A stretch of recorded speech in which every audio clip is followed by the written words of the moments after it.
Welcome back to the booth, friends. I am Ailey Loney alongside Corey Baumeister, and we are into the thick of things here. It is round 12. We've got Autumn Burchett on Team of Reclamation versus Brent Voss on Band Ramp. So let's jump straight in here and see how this game shakes up between these two players who combined went 1-6 into a 15-0. Both of these players mounting immense comebacks each, but Corey, unfortunately, this win streak is going to end here. I'm sorry, did you say 15 wins in a row? Yep, between the two of them. Wow, yeah, talk about a comeback story for both of them. They just have momentum like no one can imagine here riding on this, so this is going to be an insane match. Yeah, it's kind of sad that, one of these players is going to take a loss after that incredible win streak, that comeback, we should say, but, that's how Magic goes sometimes, as both players get things underway here. Now, Corey, what do you think about this matchup? We saw previously, or in the last round, Band Ramp versus Team of Reclamation, a very, very grindy matchup. Are we going to see the same thing in this match, do you think? Yeah, I think it's pretty similar. I really like the Team of Reclamation side, but even more so with Autumn's list. Autumn is playing Narset in the main, which is so good in these Growth Spiral Mirrors. Mm-hmm. They are also just a stone cold master at Team of Reclamation. So I would give it up to Autumn on this one. Yeah, Autumn Burchett has just been playing Team of Reclamation for as many tournaments back as I can recall. Ever since Mythic Championship 3 or 5, I think it was. It's just every single time I've seen them rocking this Team of Reclamation, absolutely wrecking with it. I think Cedric said, if anyone is going to be the favorite player in a Team of Reclamation mirror, it's probably going to be Autumn Burchett, just because they're so damn good with this list. And there's Narset Potter of Veils. And Cedric was talking about the SCG qualifiers. I played against them a lot as well in those tournaments, and I have not won against Autumn yet. They are a scary opponent. Yep. Scary indeed. Just knowing the ins and outs of this list better than anyone at the moment, it seems. As we get things going here, we do have the Narset available if we want to get that going. Now, this card can be pretty backbreaking against a deck that likes to draw as many cards as it can with the Uros, the Growth Spirals, all that sort of thing. But we also have a Narset Potter of Veils for Brent Voss. So how much of an impact does that make on Autumn's game plan? Definitely. I mean, the card is great against both players. You saw a lot of control from Autumn on turn 3 to not play Narset, because the possibility of not only a Mystical Dispute that the Hollowed Fountain was left untapped for, but the possibility of land Nissa to be able to kill it was a little too backbreaking. So honestly, it's just going to come down to who gets the mana advantage and who can stick these powerful Planeswalkers first. And right now, picking up that 5th land from Brent, very important. Yeah, hopefully Autumn can do the same thing here and just match land drops. What is off the top of the library? It's a Growth Spiral, so... Yep. There's land number 5, so Autumn can keep up with Brent. Yep, essentially them both playing Hydroid Craysize for 2 on that turn. Yeah. Shark Typhoon, when you cycle it for 2, is the exact same as a 2/2 Craysize. Just in a slightly different body. Exactly, yep. Doesn't get the trample or the cool, multiple heads, but hey, it's fun. Yes.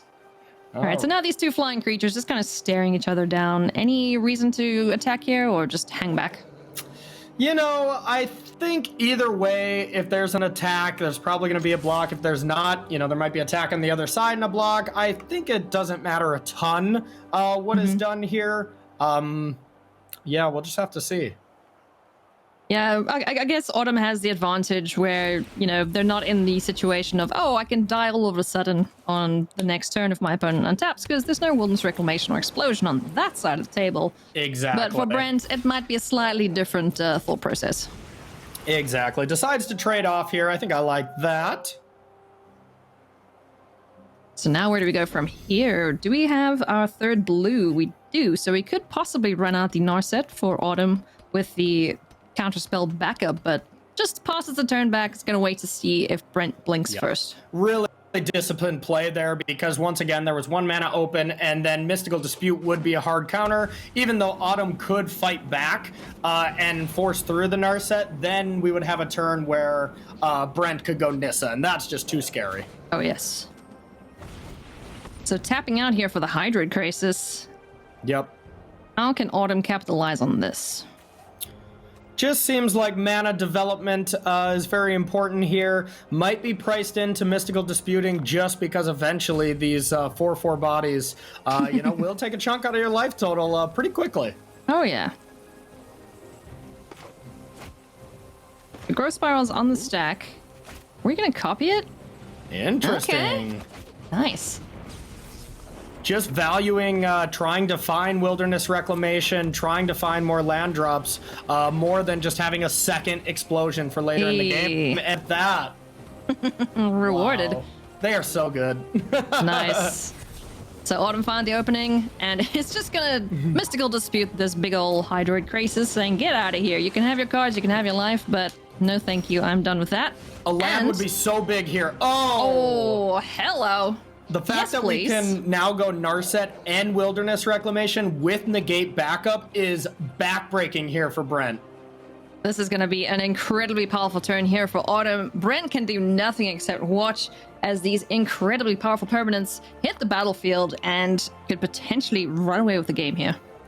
And look at the discipline of Autumn. That play just seems like a slam dunk to me, and more than likely will probably be the play that Autumn make, but Autumn does not jump the gun when it comes to anything. I remember them playing Mythic Championship 1. Just the decisiveness and the careful play with Mono Blue is just so impressive to watch. Yeah, so disciplined. Those matches were incredible. If you're looking for a masterclass in Mono Blue of standards gone by, go and check out Mythic Championship 1 and just see how Autumn handled paper magic. And it's a clinic, honestly. And we're about to see another one here as Narset and Wilderness Reclamation hit the battlefield. Yep, and then we do see Narset and Wilderness Reclamation here being able to defend with 2 negates here, plus the expansion explosion that can have access to next turn. Everything's coming up Autumn here. And it's funny to say that because it's like, oh, look at Brent's hand, though. Look how many things he can do. Well, take out 3 of those, potentially, because we have counter spells aplenty at Autumn's disposal. Yep, I think Brent would be very happy to have traded some of those high-end spells for just more lands. Essentially, with all the growth spirals and Uros, Brent has missed multiple land drops if you count the extra land that could be played from growth spiral or Uro. Yeah. Yet he does have the opportunity here to fire off his Uro if he so chooses. Otherwise, he's keeping up Mystical Dispute for, a potentially painful explosion to the face. Yeah, and just not where you want to be right now. I think Dovin's Veto at this stage of the game is the piece of interaction that you're looking for, because if you're Autumn here, you can see the deck list. There's only 2 Dovin's Vetoes, and there is multiple dispute. There's no way you're going to tap out an explosion for the max amount. You're going to leave 3 open. Oh, yeah. Now, eeny, meeny, miny, mo, which one's going to go into Autumn's hand? Would you like some Nopes or Nissa, who shakes the world? Yeah, no kidding. It's a hard decision. All so good. Got Autumn deliberating about this, deep in the tank there. I think for the aspect that there's Dovin's Vetoes in Brent's deck, you want to get another big threat, aka Nissa here, so that you don't have all your eggs in one basket in the form of just explosion, and if that gets vetoed, all of a sudden all you have is a Brazen Borrower and a little bit of Nopes, So I think I really like this Nissa play here. Yeah, getting that land in there, able to fight off any mystical disputes that may be afoot. Yep. Nisu shakes the world on the stack. What is Brent's response? Does he let this go? Do we try and fight over this? Yeah, with 3 mana left open too, that's just a discouraging sight to see. It's like, well, my dispute wasn't good now. Is it going to be better now that Autumn has doubled, essentially, their mana? Yeah, that card's just becoming more dead as this game goes on. Yep. As Nizu Shakes the World is going to send in a 3/3 and start chipping away at this life total, getting Brent within explosion range. Oh, wait, can we just explosion for lethal? 20, I'm gonna doubt it for 20 here. But a nice value one, leave open like 6 mana or something, restock your hand. Seems like the play we want to make here. But we will see. Because that's what, 1, 2, 3, 4 forests down? Yeah. 4 of them, yep. And didn't actually untap one of the breeding pools. So that's interesting. But I mean, we have so much mana here if you're Autumn. Yeah. An embarrassment of riches, I believe, is one of the Yes. terms Daquan used yesterday. It's like, yeah, that's a pretty good way to describe this Team of Reclamation deck. I like it. You're going to see the growth spiral from Brent digging. Trying to find something to just deal with these permanents that Autumn has amassed on the side of the battlefield. I love this play. Autumn passed with like 7 mana in their pool and just tried to see if there was going to be a play like Growth Spiral, because now Dovin's Veto is off the table. So now Autumn has free reign to just play around just Mystical Dispute and really have a gigantic explosion here. Such good play. It's not going to be a game-winning one right now, but it's certainly going to put so much pressure on Brent in terms of life total, card advantage, and it's very likely that for 8, X is 8, Autumn is going to find another explosion off the top, or at least a way to dig for it. Yeah, and with 6 mana left over, 3 to pay for this, and then being able to play some spells after this is quite impressive. Yeah. That's so good. Nope. I will have my cake and eat it too, thank you very much. Oh, a little unlucky there with the amount of lands ripped off the top, but you know what? We have a Growth Spiral, we've got Interaction in Brazen Borrow, and we have a counter spell, so I don't think Autumn will be too upset about that pull. Yeah, that was not ideal, that is for sure. But yeah, I mean, I guess you get all these lands out of the way first. Yeah, that's a lot of lands. Finding another one off that Growth Spiral. Just gonna dump down a forest, leaving up a negate. Yep, leaves up negate and access to cycle that Ketri Triome in case there's nothing that needs to be cast, so not too bad. Not too shabby, not shabby at all. There are 3 misses in Brent's hand. Whee. Wow. That is not looking great.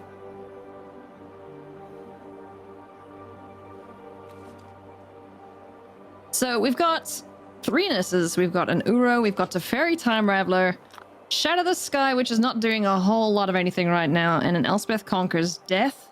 Brent's gotta know that there is something in Autumn's hand, but he's at the point now where he just has to kind of force his way through all of those counter spells.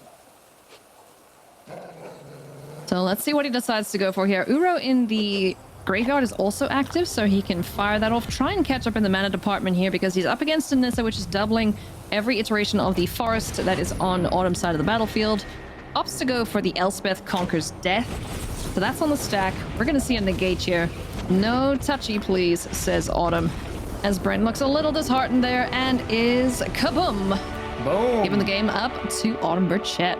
Impressive finish there. Autumn is very pleased by that. They're so expressive. I love it. Me too. We are playing a game. You got to be excited when you win. Yeah. I love celebrating that. No, I love it too. I love it when players get emotional about a win because, you know, this is a big deal, right? You know, getting to play more Magic in day 2 of a tournament that's potentially going to lead to another grand finals at the end of the year. Like, that's exciting stuff. I love when players get emotional about stuff. No kidding. Whenever I win a match that allows me like into a top 8 or something, I am very much standing up out of my chair and, you know, respectfully being excited as I possibly can be. I don't doubt that. So going into game number 2 here, what is Brent's plan of action and what is Autumn's sideboarding plans here against Bant Ramp? Yeah, so taking out those guts. God, it almost seems like Autumn is basically pre-boarded here. I don't know if Autumn is ranging much of anything here. I'm looking at their list, and it really does just seem like a pre-boarded configuration. Except we took out the Uros. We took out a Uro. Commence the endgame came in. We took out a Wilderness Reclamation. Okay. So pretty minimal changes here, and all that spells out to me is just Autumn was like, okay, I know I'm going to play against Team of Reclamation a ton, so I'm just going to have my game configuration be against Team of Reclamation, and, you know, Bant Ramp, of course, a little bit different of a style, but still the growth spiral aspect. There's a lot of overlay when it comes to that. Yeah, for sure. Also bringing in the 2 Nightback Ambushes. We've seen them get the job done. You know, just a amassing amount of creatures that, you know, beyond Shadow of the Sky, what really can the Bent Ramp deck do against that? It's a fairy bounces them, but then they just come back. They bring friends. When Bant Ramp is just trying to bring max out on Dovin's vetoes and stuff like that, all of a sudden Nightpack Ambusher can just really steal a game out of nowhere. Oh yeah, those Nightpack Ambushers are amped. Look at them, both of them in the opening hand here, or in the hand off to the draw for Autumn. Burchett finds Fabled Passage off the top. No ramping for them right now, but Brent is setting himself up quite nicely here to find a few extra lands, so long as the library behaves itself, which it does. That was huge. There's nothing worse than missing your 4th land drop if you're the Bant deck. Like, here, even Hydroid Crisis is a pretty weak play, but when you don't have land, you're just forced to do whatever you to make sure you hit them next turn. Yeah, this early in the game. He's finding them, so, you know, looking pretty good there on Brent's side. Autumn just getting things established here. Not much going just yet. Just a couple of counter spells and a Shark Typhoon at the ready.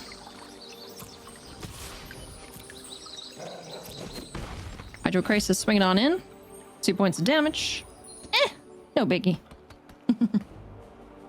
Yeah, small bites here, but nothing too bad here for Autumn. Be interesting to go for the Narset or not from Brent, because this does allow Mystical Dispute to be just a phenomenal here. So it really comes down to a judgment call of what you think. Looks like he's going to go for it with no backup. Going for it. In the counterspell department, Narset Pardo Veils is on the stack. I wonder if Autumn suspects anything fishy from Brent. Yeah, probably suspecting a little something, and I think Autumn is going to be overjoyed that it worked. Now, yeah, the one thing for Brent here is when you are playing Elspeth Conqueror's Death, you can be a little bit more, you know, just kind of these 3-mana Planeswalkers, just because eventually you're going to get them back. Yeah, it's almost like, hey, would you mind putting this in my graveyard for me? Thanks. Yes. I'll be getting it back, don't you? Yeah, it's a fairy off the top there. There's a negate waiting for him, though. Yeah, this will be interesting. There's a multiple options here.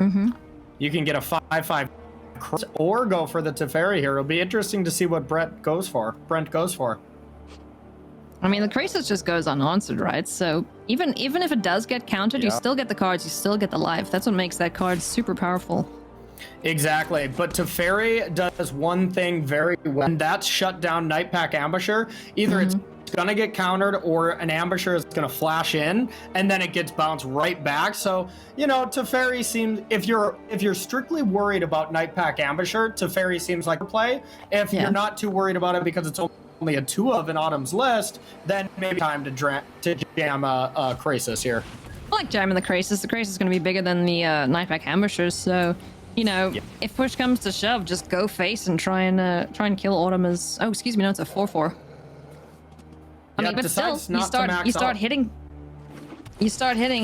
faster than Autumn can kill you, so we're going to see Nightpack Ambusher come on down in the opening.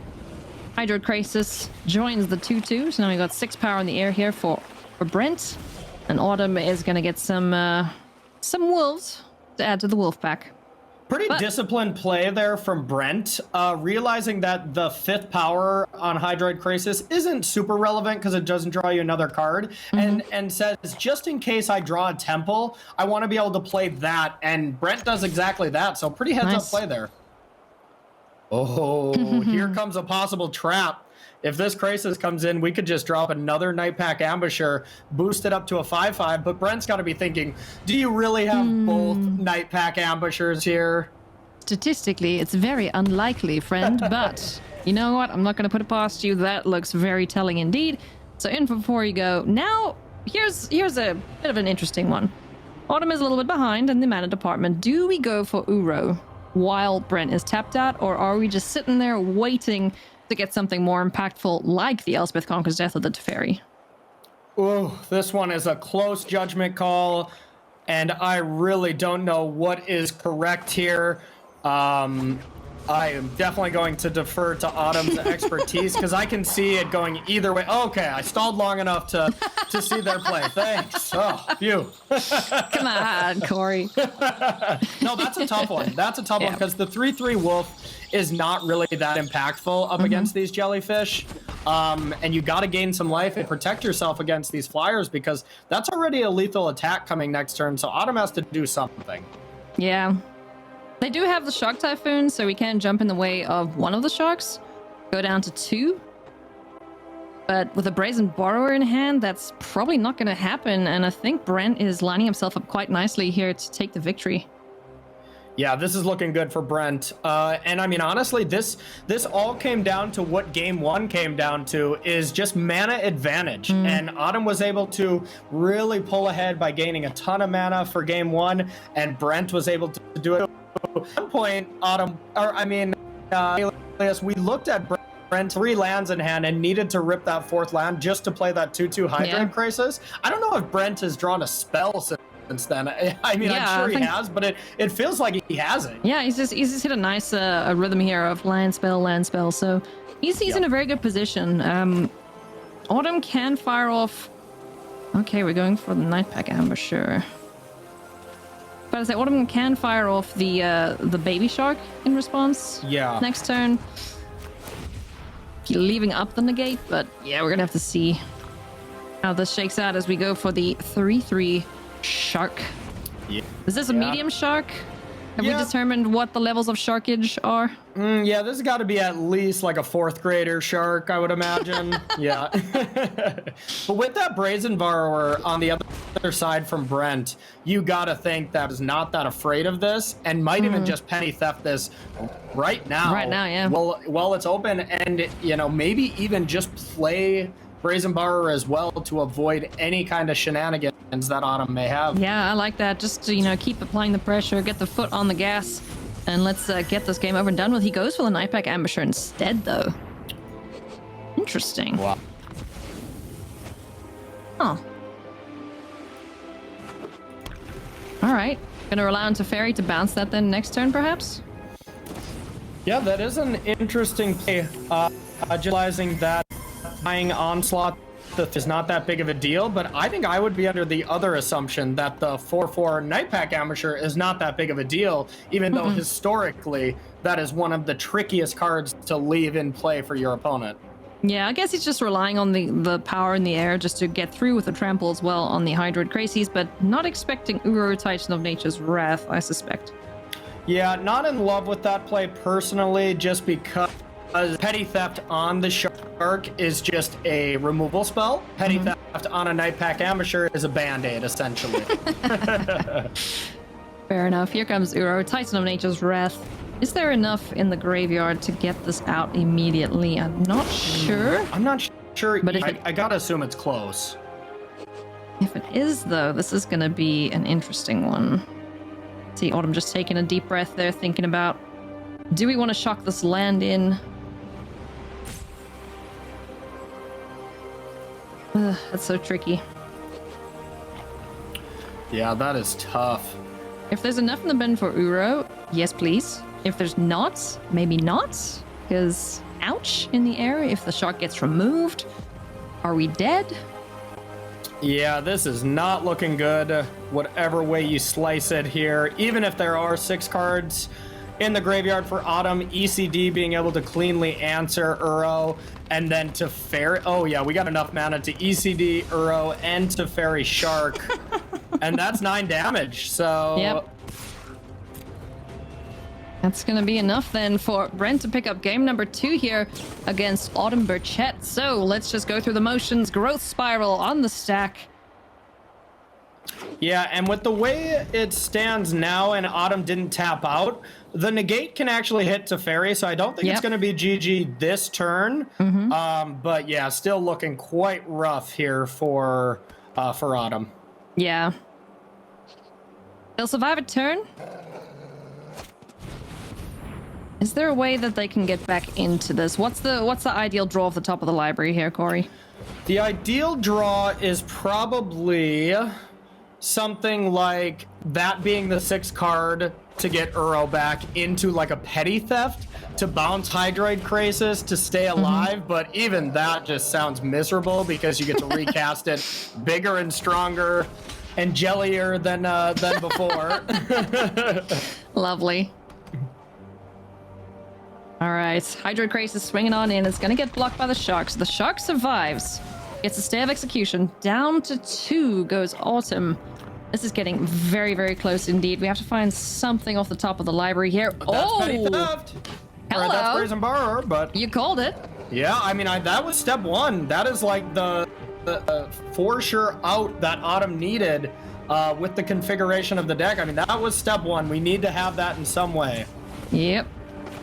Cue one of those BG songs because Autumn is staying alive in this. Impressive. Now. That was impressive. Are we going to see a comeback of Nissa proportions here? All right. A comeback in this game definitely possible. Of the Bee Gees, who knows? No, I don't think that's quite possible, but yes. All right, All right, let's see what we do here. Oh, that's good. If you're wondering why we're giggling, it's because Rich Hagen is hilarious, but we cannot repeat what he just said, so let's keep going here, friends. Nissa who shakes the world. Just deciding which land we want to get tapping here. I'm guessing it's going to be a forest that comes to life, just giving us extra few options. We can get 9-pack Ambush in, Keep Up Negate, and Brazen Borrower. Now, all of a sudden, Autumn's like, all right, cool, let's go. I'm swinging on in. 10 life is what Brent is on now. I mean, all of a sudden, Petty Theft on Krasis and playing Brazen Borrower in combat to block the other Brazen Borrower would yield, you know, I mean, a stable battlefield in a sense. Krasis gets to come back, so that's still a huge problem, but as it stands, Autumn is not dead this turn. Wow. They have found exactly what they needed off the top of the library here. Here come the 2 attackers in the air, the Hydro Krasis and the Brazen Borrower. How do we tender our blocks here? What are we? We're killing the Brazen Borrower, right? Do we only have access to 2 blue? Yes. Oh, so we cannot do it all here? I guess we're just dead. Oh, we have the 3/3 shark. Okay. Yeah, I'm sorry. we got For the some shark. reason, I totally blocked that shark out of my mind there. Okay, all right. It's all right. Don't worry. The shark will forgive you, but it will be taking care of one of these creatures. Likely the Brazen Borrower, see the trade in the air, and then Petty Theft, the Hydroid Krasis. That refills the hand, though. Like, it's so risky, but at the same time, that's the only way that Autumn's going to stay alive in this. It's the only option. Well, they'll go down to 1. They lose the shark then, but then the Krasis doesn't refill the hand. We do have an option. If we block Shark to Krasis, bounce Brazen Bar, and then negate the Petty Theft if they went for that, but decides to go with the other line, that is probably much safer. All right, so here we're going to see Petty Theft. Goodbye, big jellyfish Hydra Beast. Okay. So Brent will get to refill his hand there. Make a pretty sizable Hydroid Krasis. Or if Brent decides to go for ECD on Nissa, that could be a train wreck situation for Brent with that negate sitting in hand for Autumn. So, Alias, how is this game not over? I thought this game was over 4 turns ago. It looked like it was going to be, but Autumn has just been finding every single thing that they've needed. So let's see what the play is here from Brent. Are we going for the safe option here? Because the creatures are mounting on this side of the battlefield. He's going to be very, very close to dead if he doesn't have something in the way. Okay, so that's 6 mana, so it's definitely a Krasis. Mm-hmm. God, how many do you do it for here? That's tough. Looks like he's leaving us some counterspell mana, potentially. Or does he change his mind? And Autumn is not done playing spells for this turn either. Nightpack Ambusher can be cast thanks to Nissa. Yep. Oh, shocking that in, going. Oh, this is going to be brutal for Brent. Down to 8. He's within lethal range now. Here comes the negate. Elspeth Conquers Death is not going to stick. Just that Hydroid Krasis in hand. There's nothing that he can do to this counterspell. All right, Autumn is thinking. Yeah, I mean, you have a decision to make here. Do you just let Nissa go? Let play an Ambusher? Yeah, because then that's lethal next turn. 10. Well, Krasis is going to gain 2 life. Krasis is still in the mix, yeah. Yeah. Okay, decides to negate it. I think that's a little bit more safe. Nissa is something that just keeps giving, where a Night Pack Ambusher and the ECD could bring back something dangerous. Okay, so Krasis... Now all of a sudden we have Uro too? Wow. Yep. Krasis padding the life total, getting in the way there, is able to block one of these lands from Nissa. Here comes Uro, Titan of Nature's Wrath.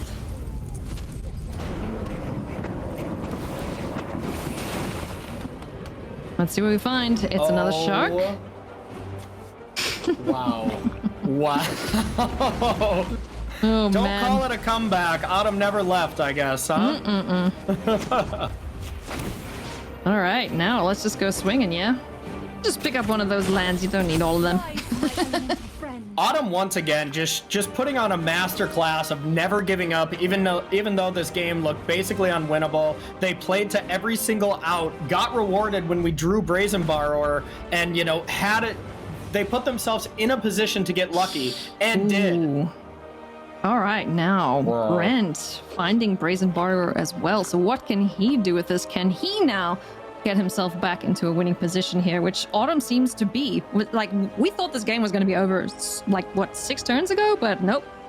Autumn is hanging on there and turning this around. Everyone watching cannot see my mouth wide open because I'm still in disbelief at how we got to this point. Because now even look at this. With Autumn being at 5... this Shark Typhoon as a blocker was going to be the plan, and then the Petty Theft that was drawn by Brent would have been enough to bounce it. So you gotta think, like, Brent is probably going to be kicking himself a little bit for not just maxing out on this Hydroid Krasis instead of going for Elspeth Conquers Death. The only thing that would be different is Brent would have a few more cards, an Elspeth Conquers Death in hand. Yeah. Autumn would have a Negate, which I guess could counter the Petty Theft, but still the Krasis would just be really large here. He's going for it. He's just like, all right, let's go. Hydroid Krasis in to face. We have a Shark Typhoon at the ready. We've got Night Pack Ambushers ×2 here for Autumn. Let's see how they attack this. Yeah, this is interesting. I think I would want to tap this in such a way that I could still play Night Pack Ambusher, but that is only a 3/3 shark, and that's kind of disappointing. So yeah, I think you just kind of ignore that aspect, or yeah, max it out. I like max it. out. Big shark. Woo! Yeah. Look at that. 7/7 shark. Seems good. Probably gonna meet the fate of a Petty Theft. For sure. But Autumn's not dead yet, so this is a risk worth taking, I think. 100%. And I mean, from Brent, Brent's not dead on the crackback either. Uro plus bring it back, or just another giant jellyfish here. Brent still got options. This is not over yet. Ooh. Expansion explosion off the top there. Unfortunately, no wilderness reclamation, though, to speak of. Could still get some stuff done here, though, for Brent. Autumn looks to be on the edge of their seat. You're making me panic.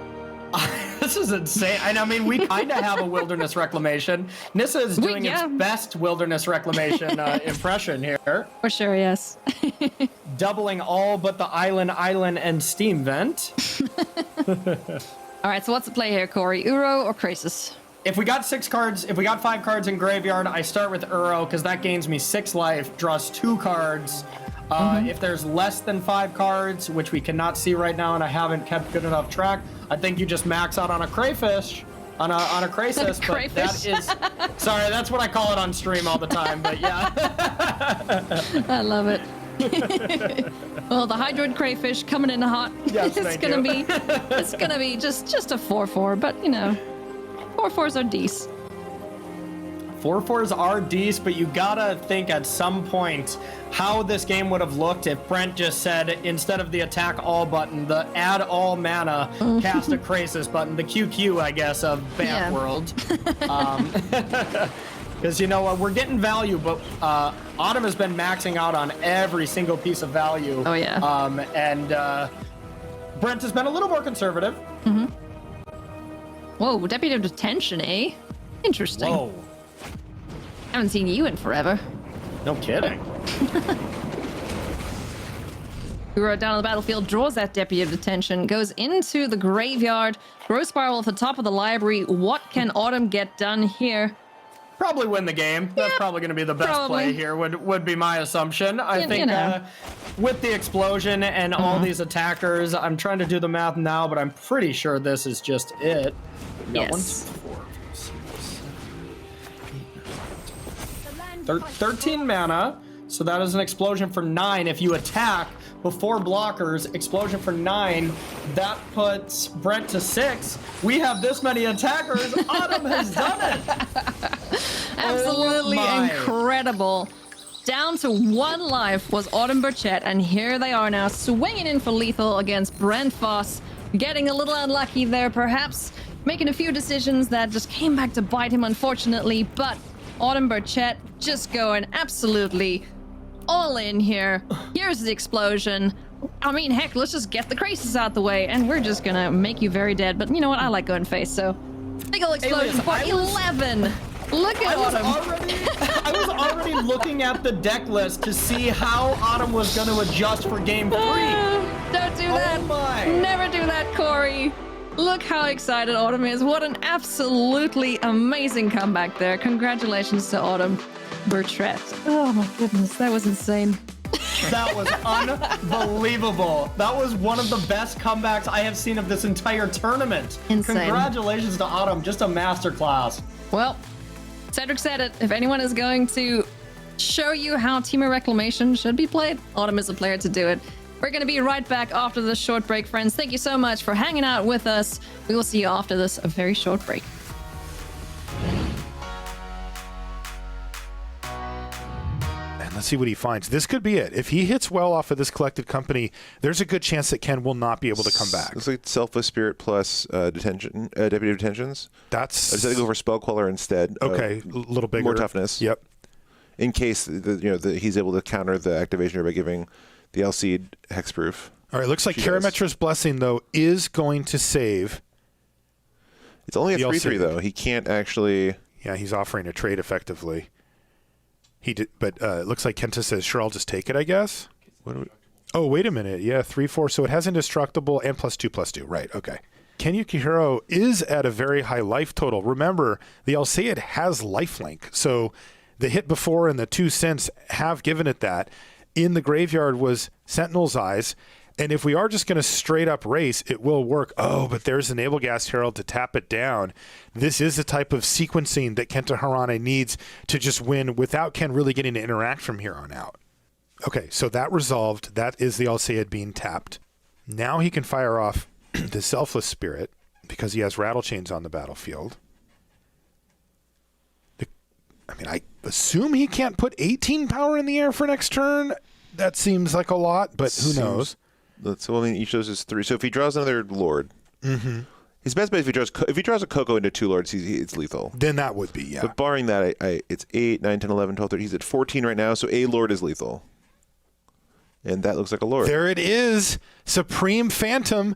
Tap down your last creature, and he just has to do the math and line everything up, because if you look at Ken's hand, or excuse me, at his board, he just has the 1 Plains left over, and that's a lethal attack. Kenta Harane is your champion for Players Tour Nagoya. Congratulations.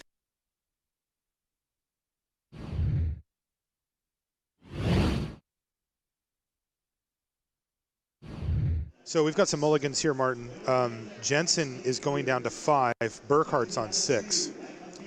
Wow, This could be really bad news for Jensen. How well would you say this Lotus Breach deck mulligans in general? Not super well, because you do need 2 lands and a Lotus, and then the lower your starting hand size is, the more awkward cards like Hidden Strings get, because Hidden String is great when I'm casting other cards that draw me more cards and stuff, but what am I going to keep on 5? 3 lands? So Jensen, by the way, does have access now to blue and green mana. I believe his Thespian Stage copied Watery Grave, and he found a forest. So maybe there's a way for him to build up resources. It just doesn't feel like he can overcome the sheer amount of disruption that Corey has sitting in his hand. Yeah, now Corey knows that all he needs to do is basically just to copy his red twice at the end of Huey's turn, because even if Huey does draw the natural estate, he doesn't have anything left to go with it. Corey's trying to figure out Okay, if I make more copies now, I get to attack for more. I just need to make sure that I have lethal next turn. So what exactly is my play going to be? 2, 4, 6. He has access to 8 mana. I believe he's just going to attack for 4, because if he makes 2 rats at the end of Huey's turn, that's attacking for at least 16 the turn after. And this is just Corey being as safe as humanly possible. He fires off Thoughtseize. Quite a comeback. And now he's about to win this tournament. And he's doing math. This is combat math for Corey. Not something he's accustomed to doing with his control it's like, wait, I have to attack with creatures? What am I doing? He's like, can I afford to go ahead and cast Drown in the Lock on this? And he can make a rat on your end step. All of them are 3/3s, but if he makes 2 more copies on his own and turn, that does it. Corey Burchett wins Players Tour Phoenix. Welcome back to the Players Tour Finals, everybody. I am Ailey Loney, that is Corey Baumeister, and we just witnessed one of the best games this weekend, hands down. I'm hoping, Corey, that we're going to see some more of that as the next few rounds carry on, and next week in the top 8. Just a reminder that the top 8 takes place on the 1st of August next weekend, so be sure to come back then to see who our champion is going to be. But before we do that, we got to find our top 8, Corey, so let's jump into this matchup. It is Elias Watsfeld on Team Reclamation versus Andrew Beckstrom on 4-color Reclamation. So, which flavor of Reclamation do you fancy, friend?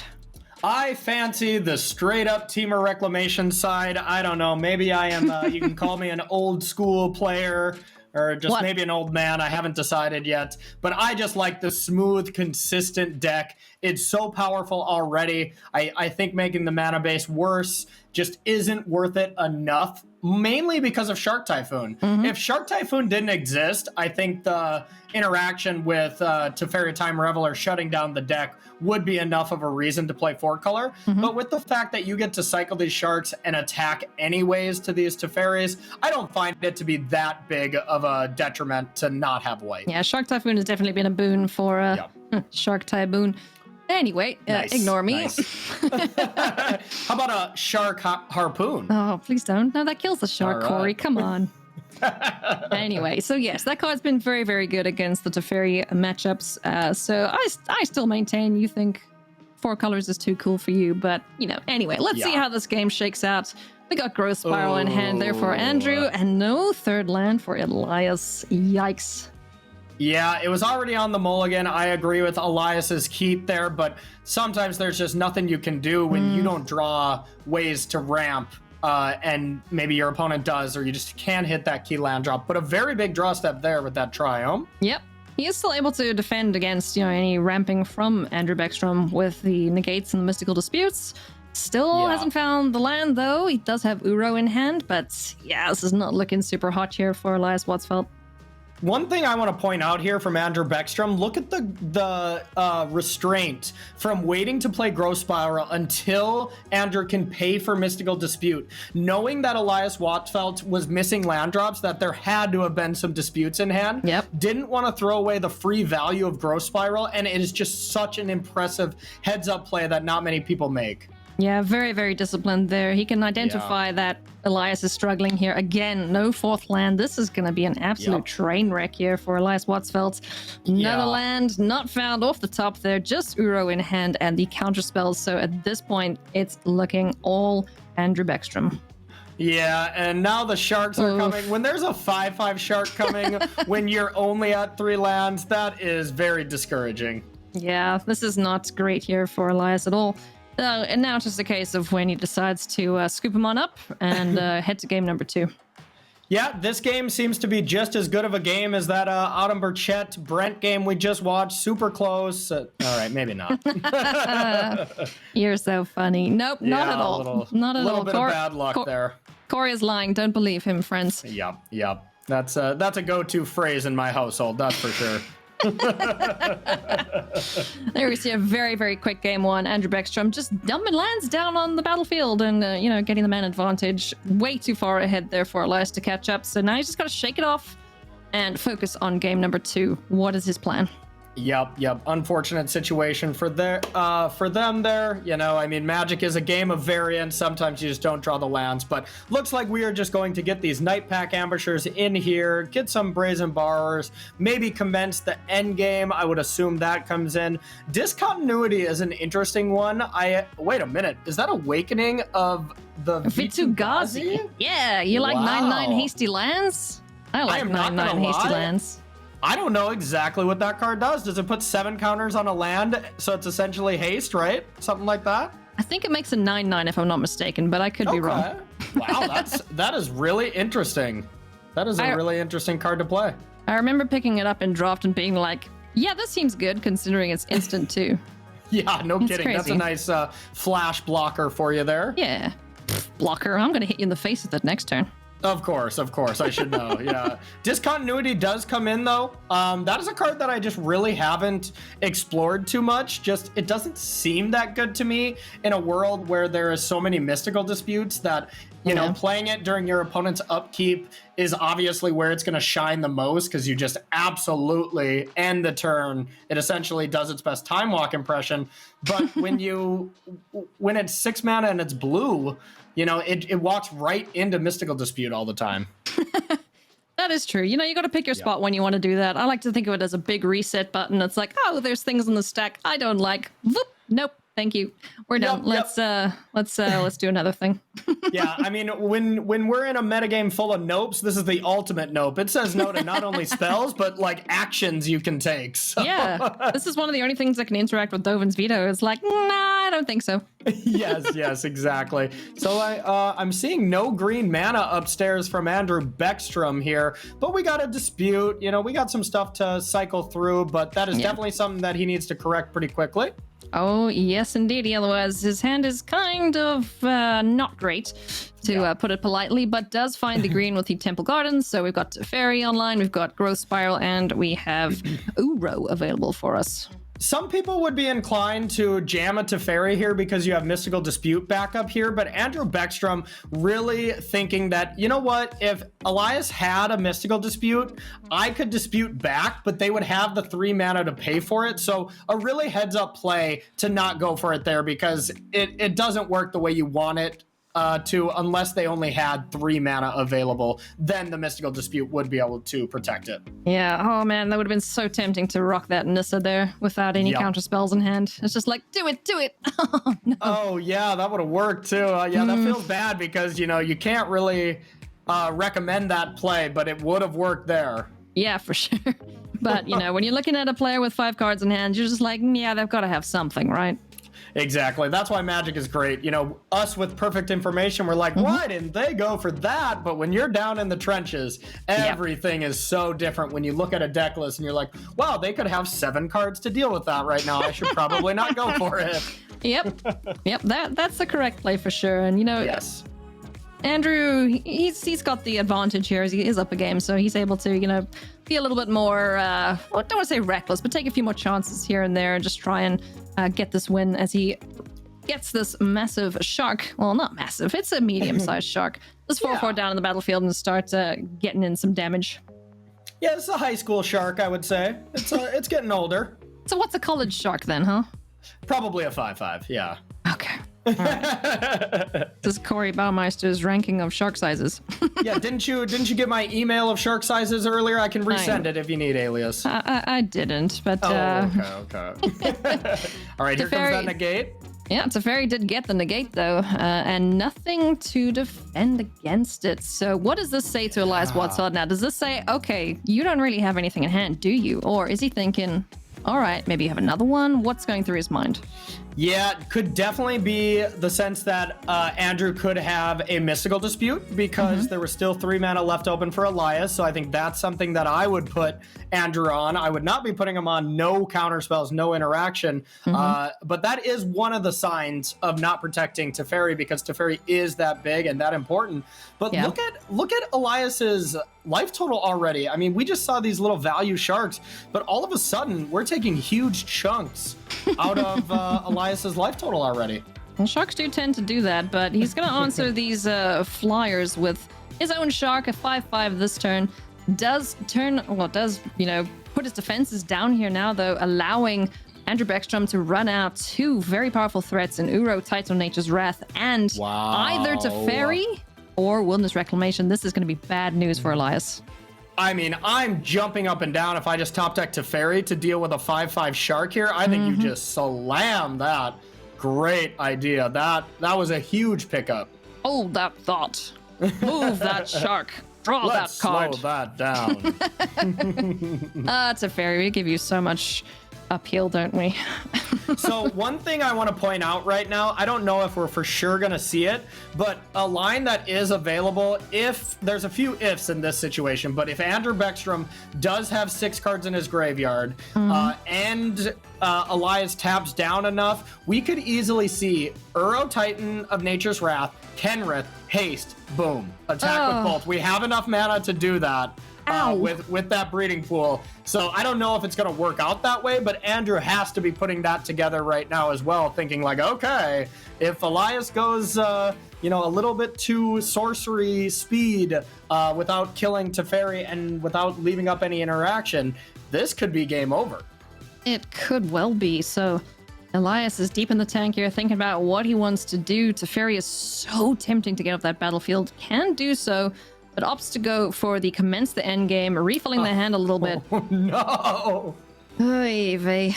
You got to think Nissa and kill Teferi, leave open dispute, is another line that's possible. But right now, I see that Uro blinking. We have enough mana.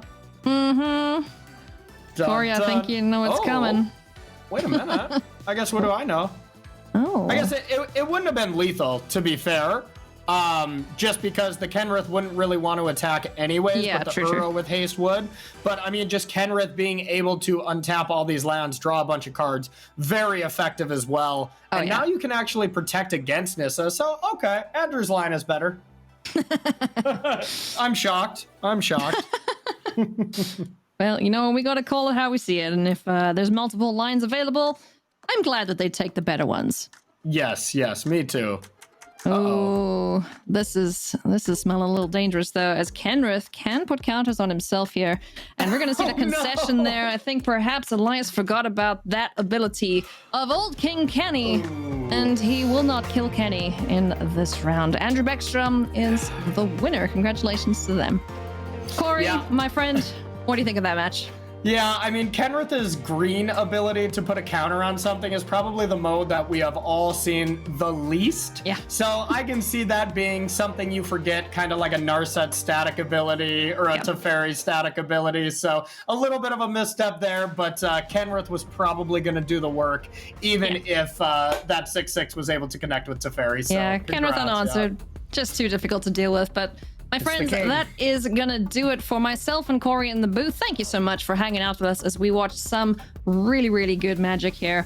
We are going to be sending it to an ad break, and when we come back, 2 more rounds of Magic after this. And this makes it so that it's going to be harder for Reed to win just through flyers alone. Exactly.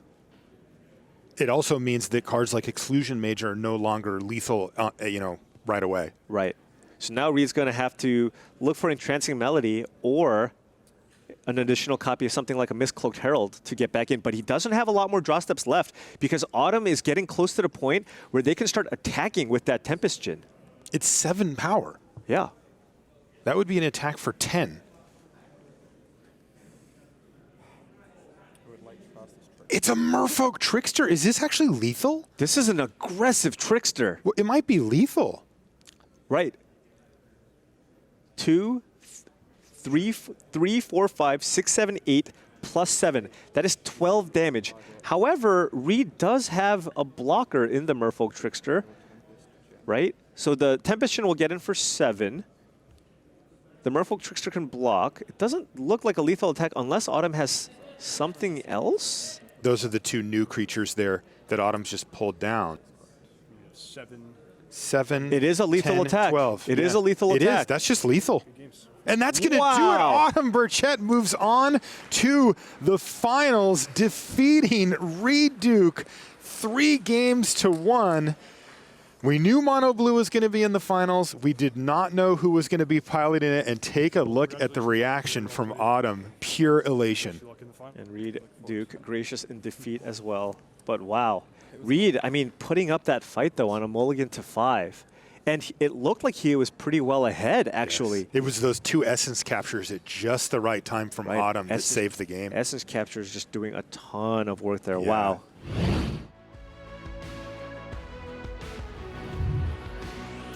What's up, friends? Welcome back to coverage of the Players Tour Finals. I'm Marie Bartholdi. I've got Cedric Phillips and Riley Knight with me here at our virtual news desk, and we are coming down to the wire. That is the end of round 12, round 13 coming up. That means we've got just 2 rounds left before we lock in our top 8.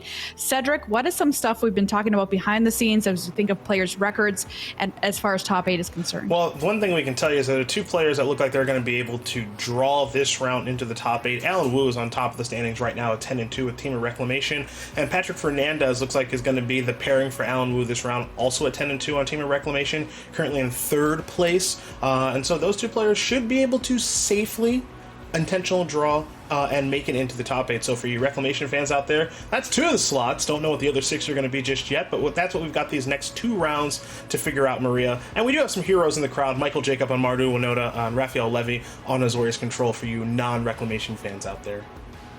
And Riley, you had a chat with Alan Wu too behind the scenes. Yes, I did. Caught up with Alan briefly after his victory this round. He's cruising along very nicely, as we say, at 10-2 with Team of Reclamation. He's naturally feeling very positive. He told me he's happy with his list, happy with the preparation, happy with his play overall. Of course, an exacting player like Alan wasn't without some measure of self-criticism. He did admit that he's made the odd punt here and there over the weekend, but still seems to be in a very good spot, as you'd expect. You know, what it looks like a lock for the top 8 here. So great stuff from Alan. Very, very positive news for him. He told me when it came to his deck, very happy indeed, 65 good cards for the mirror, which gives him a good amount of flexibility post-board. We've seen a lot of internal divergence within the rec decks, and this means that Alan's in a position to sort of adjust and adapt on the fly. And he does prefer his 3-color build. I asked him about the 3-color versus the 4-color build, and he has an interesting theory. He believes that it is the superior deck, the 3-color deck. He thinks that in the hands of a skilled player, he believes that the 4-color deck can just be easy mode thanks to Teferi, and that a good player with 3-color rec will beat an average player with 4-color rec. So really interesting to get his perspective on that. Wasn't the only player I chatted to, of course. Andrew Bex from BK had yet another rec mirror to get through last weekend. This is quite unbelievable. He plays to a champion, Elias Watsfeld, and picked up another win, taking him to 9-3 overall. Now, the field was about 55% Team of Rec, or just Reclamation decks, I should say, whether it's 4-color. Around 55% of the field. But it has been a 90% of the field for BK. 11 of his 12 rounds have been mirror matches, which is just incredible. I asked him about this. He said he can't quite tell if his brain is fried or not yet, but he's running hot. He's only got to keep it up for a little while longer there. So good on you, BK, old son. Get out there and get it done. And finally, we touched upon Raph Levy as well on his Azorius Control list. And I have to tell you, on a more personal note for Raph, the lateness of the hour is starting to get to him. He's an old man. Well, sorry, I shouldn't say that. Try that one again. He's a veteran of the game, of course. And after all these years, of course, I mean, listen, you know, well, he said he'd made some questionable, well, he didn't say questionable, he used some other words, but this is a family show. But he's come through with the goods. So far, he's at 9-3, and he's got a good sniff at the top 8. But listen, have a think about this. It is tough going for the Europeans playing in this tournament. It is now around midnight for RAF. And that's not to mention that the players are playing from Asia. For Japanese players like Rei Sato, it is now 7 in the morning. So they've been playing through the night. You've got to admire anyone who is still up and about and still, you know, getting it done under their own steam there, because that is quite an incredible achievement. But spare a thought for the old dinosaur Raph Levy as he continues to make his way towards another top 8 here. And of course, his friends and fans around the world will be barracking hard for him. Anyway, that's the news from around the traps there, Maria and Cedric, and we've got our next round coming up soon. Yeah, playing through the night. Unbelievable to have such good records. I mean, honestly, I couldn't stay up and watch a movie that late, much less play 7 rounds of Magic in a huge tournament. Like we said earlier, Alan Wu and Patrick Fernandez are both at 10-2, so they'll be playing each other this coming round. Just some results. Patrick Fernandez beat Christoph Prince last round, but Christoph Prince, who's been at the top of our leaderboard all day, still at 10-2, will be pared down to play against Canister Piotr Glogowski, who's at 9-3. Michael Jacob, another player that's at 9-3 with that Mardu Winota deck, beat Pascal Vierin last round. And Ivan Flock, 9-3, over Riku Kumagai last round, who is also now 9-3 heading into round number 13. Well, we're going to tell you what you're going to see in round number 13 coming up in just a minute. But before we do, we've got some more action with Martin Yuza, who talked to Marshall Sutcliffe about his sweet collection. Last time, it was a beta time walk. What's he got now?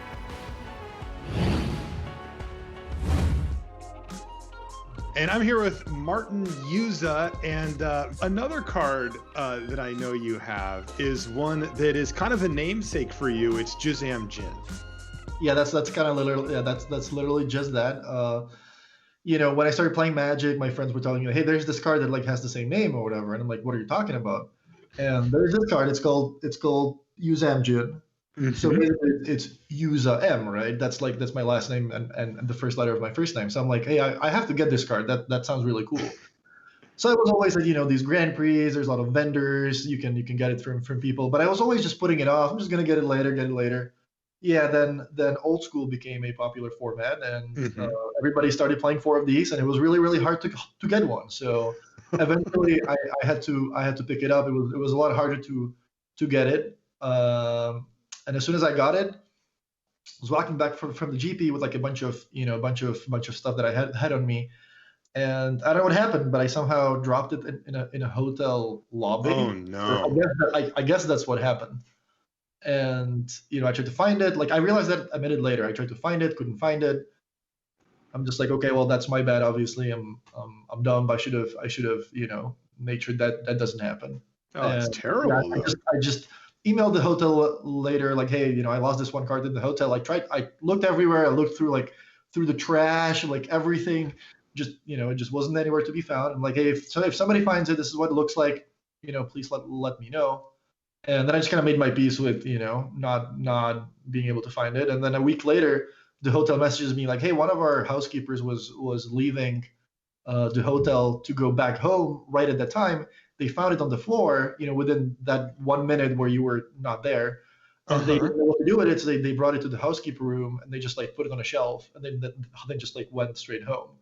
But then they were on a vacation for 5 days, and then when they finally come back to work, they're just like, hey, did anybody figure out what to do with the card?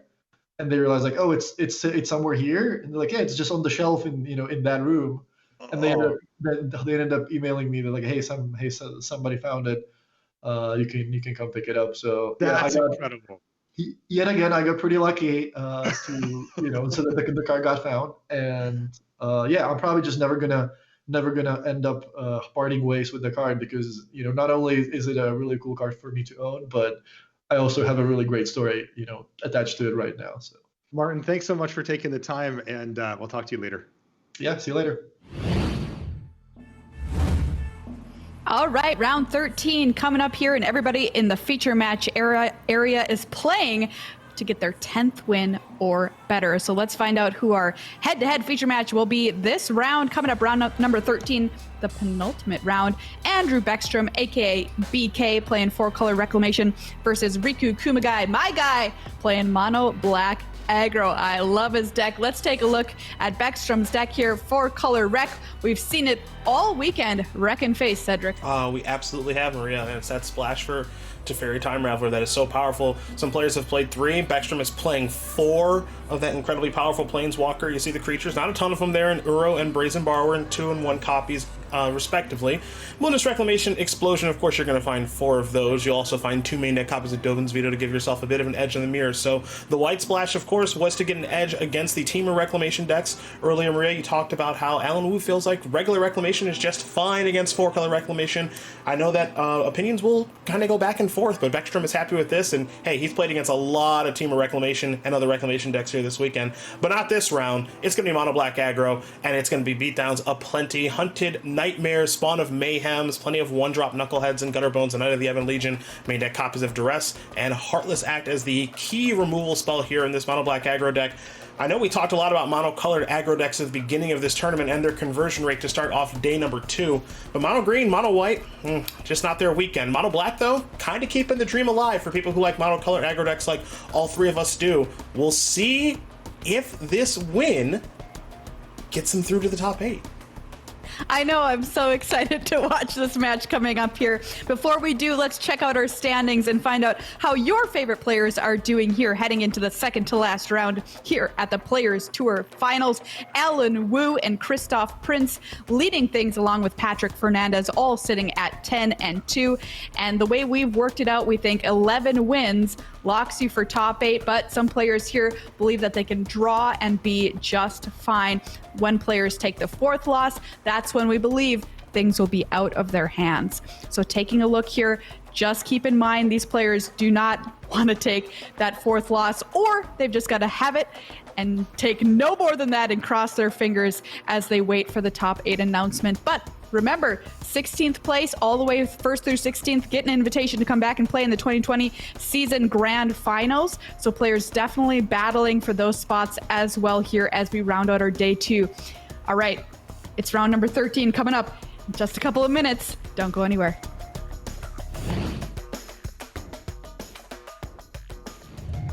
And keep in mind, Brad Nelson, I mean, he, like you said, he took the harder road to the finals, right? Lost immediately and had to win several matches in a row to make it all the way here. Yeah, 4 in a row just to get in, and now he's got to win 2 more if he's going to take the trophy, the 100K, and the seed at Worlds. Oh, man. Brad Nelson just finding the pressure and forcing Glogowski to react to him. That's so important, because if you let Pyotr just sit here, he will just generate so much advantage. He'll bury you. Ooh, Mayhem Devil, does that do anything? That is big. That's going to do a lot of damage. He's got access to the Fabled Passage, the Witch's Oven. Pyotr Glogowski perhaps on the verge of winning Mythic Championship 7. There goes Nissa, who shakes the world. She's off the battlefield. That's stage number 1 for Glogowski. Pyotr Glogowski has not lost a match in this tournament. He's looking to go end-to-end undefeated and hoist the trophy. Brad looks like he's thinking, but he's got this smile on his face. He looks over at Canister. Canister's relaxing with his hand over his head. He's like, you know what? Might be time to pack my swim trunks and get ready for Hawaii. Even Canister has to laugh at this. The rope number 2 is going down, and Canister says, you know, I'll hang out here. I'm okay with it. Brad giving Canister a taste of his own medicine with the thinking emotes. Oh, the clock gets even longer. He's out of timeouts, by the way. Yeah, this is the last one. Brad has to make a move or that rope is going to get him, and he is going to concede. It is Canister, Pyotr Glogowski. He is your champion for Mythic Championship 7. Congratulations. Trail of Crumbs. How many cards did that draw him?